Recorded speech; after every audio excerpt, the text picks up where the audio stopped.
राधे राधे, हरे कृष्णा, ओम श्री भास्कराय नमः।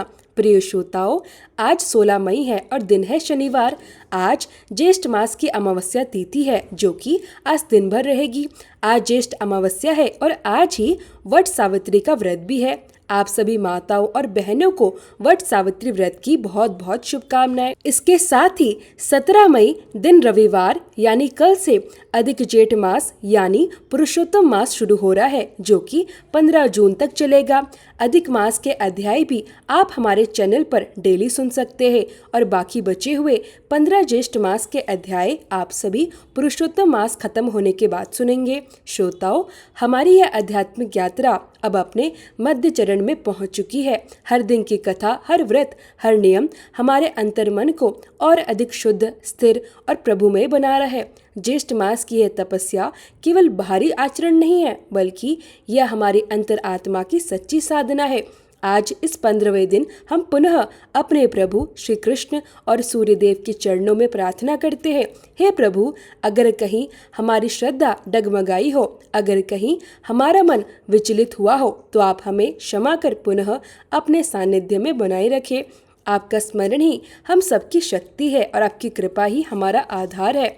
आज शनिवार है तो आज के अध्याय का शुभारंभ करते हैं दशरथ व्रत शनि स्तोत्र के पाठ और फिर शनिदेव की कथा से, और उसके बाद सुनेंगे अमावस्या व्रत की कथा। जिनके शरीर का वर्ण कृष्ण, नील तथा भगवान शंकर के समान है, उन शनिदेव को नमस्कार है। जो जगत के लिए कालग्नि और कृतांत रूप है, उन शनीश्वर को बारंबार नमस्कार है। जिनका शरीर कंकाल जैसा मांसहीन तथा जिनकी दाढ़ी, मूछ और जटा बड़ी हुई है, उन शनिदेव को नमस्कार है। जिनके बड़े बड़े नेत्र, पीछे सटा हुआ पेट और भयानक आकार है, उन शनीश्वर देव को नमस्कार है। जिनके शरीर का ढांचा फैला हुआ है, जिनके रोए हुए मोटे हैं, जो लंबे चौड़े किंतु सूखे शरीर वाले हैं और जिनकी दाढ़ें काल रूप है, उन शनिदेव को बारंबार प्रणाम है। हे शनिदेव, आपके नेत्र कोटर के समान गहरे हैं, आपकी ओर देखना कठिन है। आप घोर रौद्र, भीषण और विकराल हैं, आपको नमस्कार है। वली मुख, आप सब कुछ भक्षण करने वाले हैं, आपको नमस्कार है। सूर्य नंदन, भास्कर पुत्र, अभय देने वाले देवता, आपको प्रणाम है। नीचे की ओर दृष्टि रखने वाले शनिदेव, आपको नमस्कार है। संवत्सर, आपको प्रणाम है।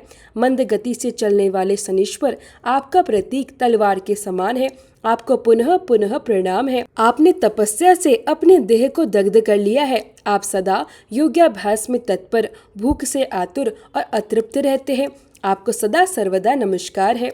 ज्ञान नेत्र, आपको प्रणाम है। कश्यप नंदन सूर्यपुत्र शनिदेव, आपको नमस्कार है। आप संतुष्ट होने पर राज्य दे देते हैं और कृष्ट होने पर उसे तत्काल हर लेते हैं। देवता, असुर, मनुष्य, सिद्ध, विद्याधर और नाग, यह सब आपकी दृष्टि पड़ने पर समूल नष्ट हो जाते हैं। देव, मुझ पर प्रसन्न होइए, मैं वर पाने के योग्य हूँ और आपकी शरण में आया हूँ। सभी प्रेम से बोलिए शनिदेव की जय। एक बार की बात है कि सभी नवग्रहों में, जिनमें सूर्य, चंद्र, मंगल, बुध, बृहस्पति, शुक्र, शनि, राहु और केतु, इनमें विवाद छिड़ गया कि इन सब में सबसे बड़ा कौन है। सभी आपस में विवाद करने लगे, लेकिन कोई निर्णय ना निकलने पर देवराज इंद्र के पास वे निर्णय कराने पहुंचे। सभी ग्रहों को अपने सामने उपस्थित देखकर इंद्रदेव घबरा गए। फिर उन्होंने निर्णय करने में अपनी असमर्थता जताई, परंतु उन्होंने यह भी कहा कि इस समय पृथ्वी पर राजा विक्रमादित्य का राज है, जो कि अति न्यायप्रिय है, वे ही इसका निर्णय कर सकते हैं। तब सभी ग्रह एक साथ राजा विक्रमादित्य के पास पहुंचे और अपना विवाद बताया तथा निर्णय करने के लिए भी कहा।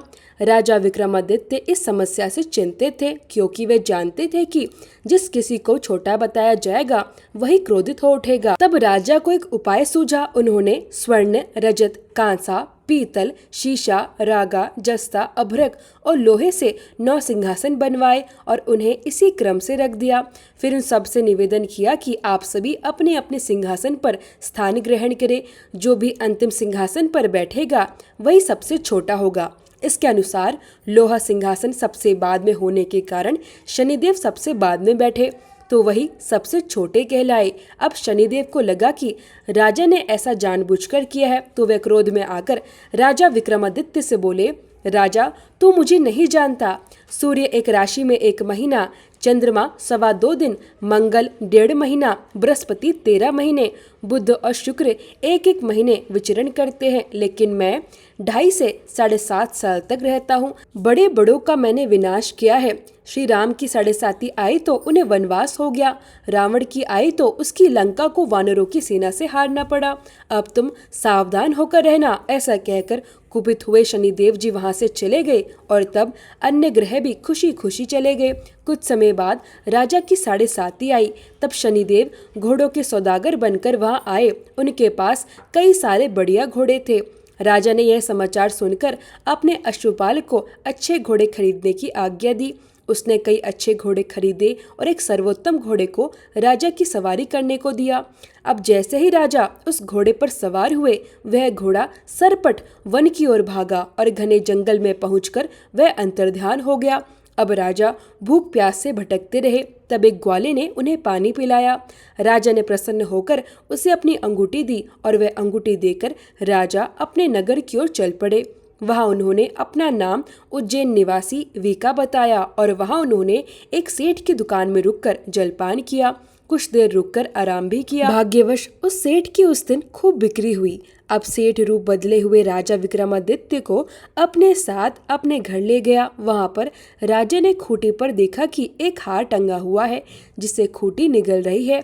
देखते ही देखते थोड़ी देर में पूरा हार गायब हो गया। तब सेठ ने वापस आने पर देखा कि हार तो गायब है। सेठ ने समझा कि विका ने ही उसे चुराया है। फिर तो सेठ ने कोतावल के पास उन्हें पकड़वा दिया। अब उस नगर के राजा ने भी राजा विक्रमादित्य को चोर समझकर उनके हाथ पैर कटवा दिए और नगर के बाहर फिकवा दिया। वहां से एक तेली निकल रहा था जिससे दया आई और उसने विका को अपनी गाड़ी पर बिठाया। वह अपनी जीप से बैलों को हाँकने लगा। उस समय तक राजा की शनि दशा समाप्त हो गई। वर्षा ऋतु आने पर राजा मल्हार गाने लगे। राजा जिस नगर में थे वहां की राजकुमारी मनभावनी को उनका गाना इतना पसंद आया कि उसने मन ही मन प्रण कर लिया कि वह उस राग गाने वाले से ही विवाह करेगी। राजकुमारी ने दासी को राग गाने वाले को ढूंढने भेजा। तब दासी ने बताया कि वह तो एक चौरंगिया अर्थात अपाहिज है, परंतु राजकुमारी नहीं मानी। अगले ही दिन वह भूख प्यास त्याग कर अनशन पर बैठ गई कि विवाह करेगी तो उसी से करेगी, अन्यथा किसी से भी नहीं। बहुत समझाने पर भी जब राजकुमारी नहीं मानी तो राजा ने उस तेली को बुला भेजा और विवाह की तैयारी करने को कहा। फिर तो उसका विवाह राजकुमारी से हो गया। तब एक दिन सोते हुए स्वप्न में शनिदेव ने राजा को दर्शन देकर कहा कि राजन, देखा तुमने मुझे छोटा बताकर कितना दुख झेला है। तब राजा ने उनसे क्षमा मांगी और प्रार्थना करते हुए कहा, हे शनिदेव, जैसा दुख मुझे दिया है किसी और को मत दीजिएगा। तब शनिदेव मान गए और कहा कि जो मेरी कथा और व्रत करेगा उसे मेरी दशा में कभी कोई दुख नहीं होगा। जो व्यक्ति रोज मेरा ध्यान करेगा और चींटियों को आटा डालेगा उसकी भी सभी मनोकामनाएं पूर्ण होगी। और ऐसा कहकर शनिदेव ने राजा को उसके हाथ और पैर वापस कर दिए। इधर प्रातःकाल आँख खोलने पर राजकुमारी ने देखा तो वह बड़ी आश्चर्यचकित रह गई। तब विका अर्थात राजा विक्रमादित्य ने राजकुमारी को बताया कि वह उज्जैन के राजा विक्रमादित्य हैं। वह जानकर बहुत प्रसन्न हुई। सेठ ने जब सुना तो वह राजा के पैरों पर गिरकर क्षमा मांगने लगा। राजा ने कहा कि यह तो शनिदेव का क्रोध था, इसमें किसी का कोई दोष नहीं। सेठ ने फिर भी निवेदन किया कि राजन, मुझे शांति तभी मिलेगी जब आप मेरे घर चलकर भोजन करेंगे। तब सेठ ने अपने घर तरह तरह के व्यंजनों से राजा का सत्कार किया। सभी ने देखा कि जो खूंटी हार निगल गई थी वही अब उसे उगल रही थी। सेठ ने अनेक मोहरे देकर राजा का धन्यवाद किया। इसके बाद राजा रानी को लेकर अपने राज्य वापस लौट आए, जहां पर उनका खूब धूमधाम से स्वागत किया गया। राजा विक्रमादित्य ने कहा कि उन्होंने शनिदेव को छोटा बताया था, लेकिन वे तो सर्वश्रेष्ठ है। तब से राजा विक्रमादित्य के राज्य में शनिदेव की पूजा और कथा रोज होने लगी। प्रेम से बोलिए शनिदेव महाराज की जय। अब सुनिए अमावस्या व्रत कथा। प्राचीन कथा के अनुसार बहुत समय पहले की बात है। किसी गरीब ब्राह्मण परिवार में पति पत्नी और उनकी एक पुत्री रहा करते थे। पूरा परिवार भगवान की भक्ति में लीन रहता था। उनकी पुत्री अत्यंत सुंदर, संस्कारी और गुणवान थी।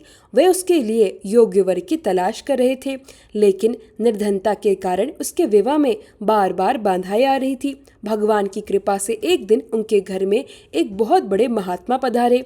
उस कन्या ने पूरे मन से उनकी सेवा की। उसकी सेवा भावना से प्रसन्न होकर महात्मा ने उसे आशीर्वाद दिया। तब उस लड़की के पिता ने विनम्रता से कहा, महात्मा जी, हम बहुत समय से अपनी पुत्री के विवाह के लिए वर ढूंढ रहे हैं, लेकिन हमारी गरीबी के कारण हर बात बनते बनते रह जाती है। कृपया बताइए, हमारी पुत्री के हाथ पीले कब होंगे?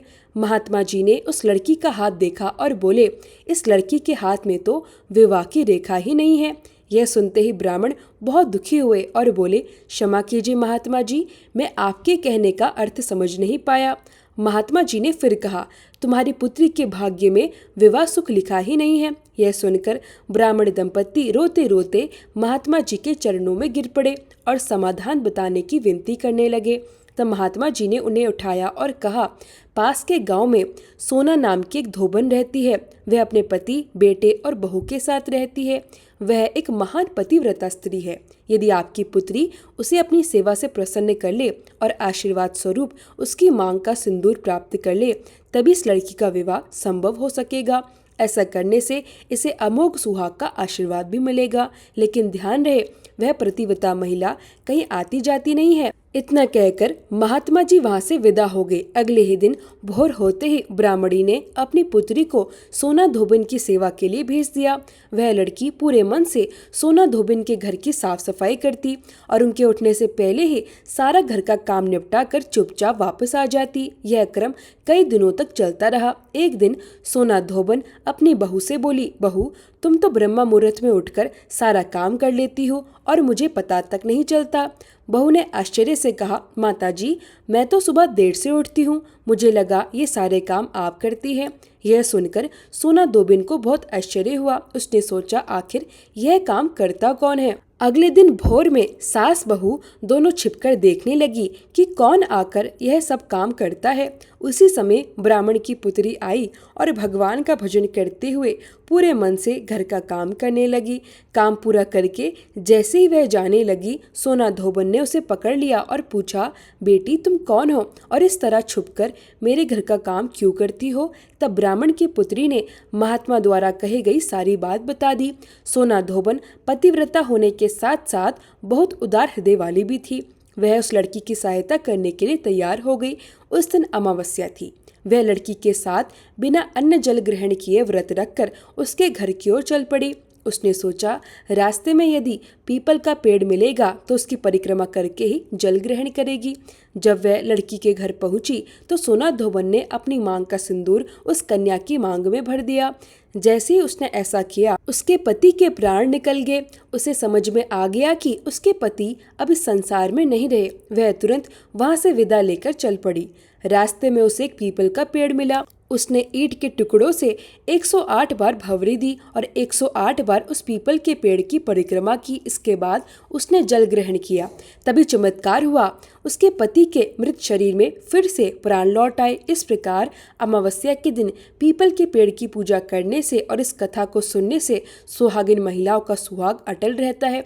उन्हें सभी प्रकार के मनोरथों की प्राप्ति होती है। जिनका विवाह नहीं हो रहा होता, उन्हें मनचाहा वर प्राप्त होता है। सभी इच्छाएं पूर्ण होती है और ऐसे भक्तों के घर में धन, अन्न, सुख और समृद्धि की वृद्धि होती है। अमावस्या के दिन विवाह संबंधी परेशानियों के निवारण हेतु किसी धोबी परिवार को भेंट और दक्षिणा देने का भी विधान है। यह थी अमावस्या व्रत कथा। अब सुनिए आज का महात्म्य, और महात्म्य के अंत में आप सुनेंगे पितृ चालीसा पाठ। अरुण ने पूछा, हे भगवान, यह भोजक कौन है? यह किसका पुत्र है? इसने ऐसा कौन सा श्रेष्ठ कर्म किया है जिसके कारण ब्राह्मण आदि वर्णों को छोड़कर आपका इस पर इतना अधिक अनुग्रह हुआ? आप कृपया कर मुझे इसके बारे में भी बताइए। तब आदित्य बोले, महामती वेयंती, तुमने बहुत ही सुंदर और उत्तम प्रश्न पूछा है। अब इसके उत्तर में जो मैं कहता हूँ उसे तुम ध्यानपूर्वक और सावधानी से सुनो। अपनी पूजा के निमित्त ही मैंने अपने तेज से भोजकों की उत्पत्ति की है। यह वर्ण से ब्राह्मण है और मेरी पूजा के अनुष्ठानों में सदा तत्पर रहते हैं। यह भोजक मुझे अत्यंत प्रिय है। प्राचीन काल में शाकद्वीप के स्वामी राजा प्रियव्रत के पुत्र ने विमान के समान एक अत्यंत भव्य और दिव्य सूर्य मंदिर का निर्माण कराया और उसमें स्थापित करने के लिए सभी शुभ लक्षणों से युक्त सोने की एक दिव्य सूर्य प्रतिमा भी बनवाई। अब उस राजा को यह चिंता होने लगी कि इस मंदिर और प्रतिमा की विधि पूर्वक प्रतिष्ठा कौन कराए। उन्हें कोई भी योग्य व्यक्ति दिखाई नहीं दिया। अतः वे राजा मेरी शरण में आए। अपने भक्त को चिंतित देखकर मैंने उन्हें साक्षात दर्शन दिए और कहा, वत्स, तुम क्या सोच रहे हो? तुम क्यों चिंतित हो? शीघ्र ही अपनी चिंता का कारण बताओ और दुखी मत हो। मैं तुम्हारे अत्यंत कठिन कार्य को भी पूर्ण कर दूंगा। तब राजा ने प्रसन्न होकर कहा, हे प्रभु, मैंने अत्यंत भक्ति और श्रद्धा से इस द्वीप में आपका एक विशाल मंदिर बनवाया है और एक दिव्य सूर्य प्रतिमा भी तैयार करवाई है, परंतु मुझे यह चिंता सता रही है कि इसकी विधिवत प्रतिष्ठा कैसे संपन्न होगी। राजा के इन वचनों को सुनकर मैंने कहा, हे राजन, मैं अपने तेज से अपनी पूजा के लिए मज्ञ संज्ञक ब्राह्मणों की सृष्टि करता हूँ। मेरा ऐसा कहते ही चंद्रमा के समान श्वेत वर्ण वाले 8 तेजस्वी और बलशाली पुरुष मेरे शरीर से प्रकट हो गए। वे सभी दिव्य वस्त्र धारण किए हुए थे। उनके हाथों में पिटारी और कमल पुष्प थे और वे संपूर्ण वेदों तथा उपनिषदों का उच्चारण कर रहे थे। इनमें से 2 पुरुष ललाट से, 2 वक्षस्थल से, 2 चरणों से और 2 पादों से उत्पन्न हुए थे।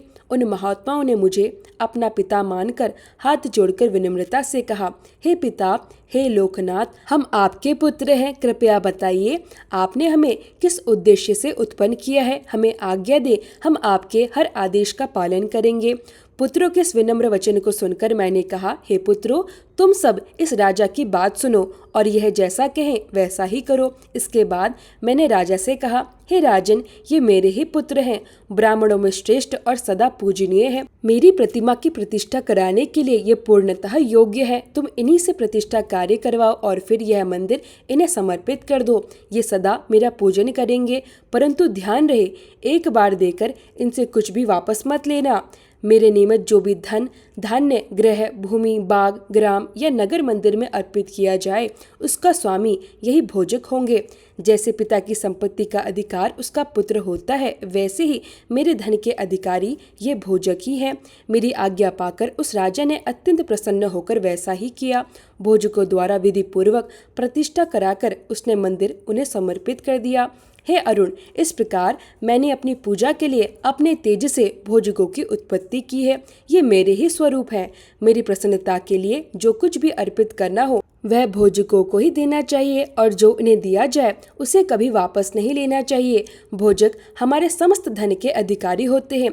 अब भोजकों के लक्षण सुनो। उन्हें पहले वेदों का अध्ययन करना चाहिए, फिर गृहस्थ जीवन में प्रवेश करना चाहिए। वह नित्य तीनों समय स्नान करे और दिन रात पंचकृत्यों द्वारा मेरा पूजन करे। वेद, ब्राह्मण और देवताओं की कभी निंदा न करे। मेरे सम्मुख नित्य शंख ध्वनि करे। 6 महीने तक पुराण श्रवण करने से मुझे जितनी प्रसन्नता होती है, उतनी ही प्रसन्नता केवल एक बार शंख ध्वनि सुनने से भी हो जाती है। इसलिए भोजक को नित्य शंख बजाना चाहिए। वे अभोज्य पदार्थों का सेवन नहीं करते, इसलिए उन्हें भोजक कहा जाता है और वे नित्य मुझे भोग भी लगाते हैं, इस कारण भी वे भोजक कहलाते हैं। वे सदा मग का ध्यान करते हैं, इसलिए उन्हें मग्ध भी कहा जाता है। भोजक बिना शुद्धि और अभ्यंग के अपवित्र माना जाता है। जो बिना अभ्यंग के मेरी पूजा करता है उसे संतान सुख नहीं मिलता और ना ही मेरी प्रसन्नता प्राप्त होती है। भोजक को सिर मुंडाकर रहना चाहिए, लेकिन शिखा अवश्य रखनी चाहिए। रविवार और षष्ठी के दिन नक्त व्रत करे, सप्तमी को उपवास करे और संक्रांति का व्रत भी करे। मेरे समीप त्रिकाल गायत्री मंत्र का जाप करे। भक्ति और श्रद्धा से मौन होकर मेरा पूजन करे। क्रोध न करे, सदा मेरा नैग्व ग्रहण करे। यह नैग्व भोजन को पवित्र करने वाला होता है, जैसे हविष्य अन्न। मुझे अर्पित गंध, पुष्प, वस्त्र या आभूषण कभी न बेचे। स्नान का जल, निर्माल्य और अग्नि का उल्लंघन न करे। सदा पवित्र रहें। एक समय भोजन करे। क्रोध, अमंगल वचन तथा अशुभ कर्मों का त्याग करे। हे अरुण, ऐसे गुणों से युक्त भोजक मुझे अत्यंत प्रिय हैं। उनका सदा सत्कार करना चाहिए। तुम्हारे समान भोजक भी मुझे अत्यंत प्रिय हैं। महात्मा परावासु बोले, इस प्रकार अरुण को उपदेश देकर सूर्य नारायण आकाश में विचरण करने लगे और अरुण यह सुनकर अत्यंत प्रसन्न हुआ। श्री ब्रह्मा जी बोले, इस कथा को सुनकर राजा सत्यराजित और उनकी रानी विमलवती अत्यंत प्रसन्न हुए। उन्होंने पृथ्वी पर स्थित सभी सूर्य मंदिरों में सफाई और व्यवस्था करवाई, पौराणिकों को कथा कहने के लिए नियुक्त किया और उन्हें दक्षिणा देकर संतुष्ट किया। वे नित्य भक्ति भाव से सूर्य देव की पूजा करने लगे और अंत में उनकी कृपा से उत्तम गति को प्राप्त हुए। हरे कृष्णा। आज के अध्याय में बस इतना ही। आगे की कथा आप सभी आने वाले अध्याय में सुनेंगे। अब सुनिए पितृ चालीसा पाठ। हे पितरेश्वर, आपको दे दियो आशीर्वाद, चढ़ना शीश नवा दियो, रख दो सिर पर हाथ। सबसे पहले गणपत, पाछे घर का देव मनावा जी। हे पितरेश्वर, दया राखियो, करियो मन की चाया जी। पितरेश्वर, करो मार्ग उजागर, चरण रज की मुक्ति सागर। परम उपकार पितरेश्वर कीना, मनुष्य योनि में जन्म दीना। मातृ पितृ देव मन जो भावे, सोई अमित जीवन फल पावे। जय जय जय पितृजी साईं, पितृ ऋण बिन मुक्ति नाही। चारों ओर प्रताप तुम्हारा, संकट में तेरा ही सहारा। नारायण आधार सृष्टि का, पितरजी अंश उसी दृष्टि का। प्रथम पूजन प्रभु आज्ञा सुनाते, भाग्य द्वार आप ही खुलवाते। झुंझुनू में दरबार है साजे, सब देवों संग आप विराजे। प्रसन्न होए मनवांछित फल दीना, कुपित होए बुद्धि हर लीना। पितर महिमा सबसे न्यारी, जिसका गुण गावे नर नारी। तीन मंड में आप विराजे, बसु रुद्र आदित्य में साजे। नाथ सकल संपदा तुम्हारी, मैं सेवक समेत सुत नारी। 56 भोग नहीं है भाते, शुद्ध जल से ही तृप्त हो जाते। तुम्हारे भजन परम हितकारी, छोटे बड़े सभी अधिकारी। भानु उदय संग आप पुजावे, 5 अंजुलि जल रिझावे। ध्वज पताका मंड पे है साजे, अखंड ज्योति में आप विराजे। सदियों पुरानी ज्योति तुम्हारी, धन्य हुई जन्मभूमि हमारी। शहीद हमारे यहाँ पुजाते, मातृभक्ति संदेश सुनाते। जगत पितरों सिद्धांत हमारा, धर्म जाति का नहीं है नारा। हिंदू मुस्लिम सिख ईसाई सब पूजे पितर भाई। हिंदू वंश वृक्ष है हमारा, जान से ज्यादा हमको प्यारा। गंगा ये मरु प्रदेश की, पितृ तर्पण अनिवार्य प्रवेश की। बंधु छोड़ना इनके चढ़ना, इन्हीं की कृपा से मिले प्रभु शरणा। 14 को जागरण करवाते, अमावस को हम धोक लगाते। जात जटूला सभी मनाते, नंदी मुख श्राद्ध सभी करवाते। धन्य जन्मभूमि का वो फूल है, जिसे पितृमंडल की मिली धूल है। श्री पितरजी भक्त हितकारी, सुन लीजिए प्रभु अर्ज हमारी। निष्दिन ध्यान धरे जो कोई, तासम भक्त और नहीं कोई। तुम अनाथ के नाथ सहाई, दीनन के हो तुम सदा सहाई। चारिक वेद प्रभु के साखी, तुम भक्तन की लज्जा राखी। नाम तुम्हारो लेत जो कोई, तासम धन्य और नहीं कोई। जो तुम्हारे नित पाव पलोटत, नवो सिद्धि चरणा में लोटत। सिद्धि तुम्हारी सब मंगलकारी, जो तुम पे जावे बलिहारी। जो तुम्हारे चरना चित लावे, ताकि मुक्ति अवसी हो जावे। सत्य भजन तुम्हारे जो गावे, सो निश्चय चारों फल पावे। तुम ही देव कुल देव हमारे, तुम ही गुरुदेव प्राण से प्यारे। सत्य आस मन में जो होई, मन वांछित फल पावे सोई। तुम्हारी महिमा बुद्धि बढ़ाई, शेष सहस्त्र मुख सकीना गाई। मैं अति दिन मलिन दुखारी, करहु कौन विधि विनय तुम्हारी। अब पितरजी दया दीन पर कीजे, अपनी भक्ति शक्ति कछु दीजे। पितरों को स्थान दो, तीर्थ और स्वयं ग्राम। श्रद्धा सुमन चढ़े वहाँ, पूर्ण हो सब काम। झुंझुनू धाम विराजे है, पितर हमारे महान। दर्शन से जीवन सफल हो, पूजे सकल जहान।